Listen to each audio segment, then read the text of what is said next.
శ్రీకృష్ణుడు ఎవరు అనంటే మన యొక్క పరమాత్మ, బుద్ధి. మన బుద్ధి అన్నమాట. ఆయన శ్రీకృష్ణుడు. అండ్ అర్జునుడు ఎవరు అనంటే మన చంచలమైన మనసు. ఎప్పుడు కూడా అటు ఇటు, ఇటు అటు పరిగెత్తుతూనే ఉంటది గదా! ఒక దగ్గర క్షణం గూడా నిలవదు. సో, అది అర్జునుడనమాట. అర్జునుడు ఎవరు అనంటే మన మనస్సు. అండ్ గుర్రాలేంది ఏంటి అనంటే మన ఇంద్రియాలనమాట ఇక్కడ. ఈ ఈ గుర్రాలన్నీ మనము మన చేతుల్లో ఉంచుకోవాలి. సో, గుర్రాలన్నీ గూడా ఇంద్రియాలు. అండ్ ఈ కౌరవులు, ప్రతిపక్షాలు ఇవేంటి అనంటే కామక్రోధాలు అండ్ రాగద్వేషాలు, అహంకారము, మమకారము ఇలాంటి దుర్గుణాలన్నీ గూడా మనకి కౌరవులు అన్నట్టు మనం మనకి ఇక్కడ మనం అప్లై జేసుకోవాలి. అప్పుడే మనకి ఏం చేయాలి అండ్ ఎలా గెలవాలి అనని. యుద్ధంలో ఆయన గెలిచాడు.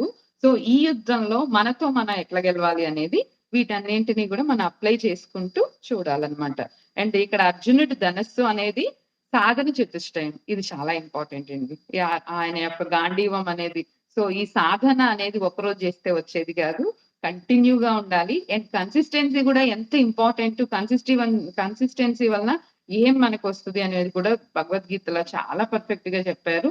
సో, అది గూడా మనము తెలుసుకోవచ్చు.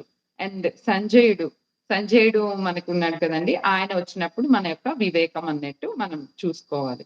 అండ్ ధృతరాష్ట్రుడంటే ఆబ్వియస్‌లీ అవివేకానికి, అవిద్యకి చిహ్నం అన్నమాట. అది మనకి డైలీ లైఫ్‌లో వస్తూనే ఉంటది. సో, దుర్యోధనుడు మాత్రం కామమండి. కామం అంటే ఇంకా కోరికలు. ఒకదాని తర్వాత ఒకటి వస్తూనే ఉంటాయి. దానికి లిమిట్ అనేదే లేదు.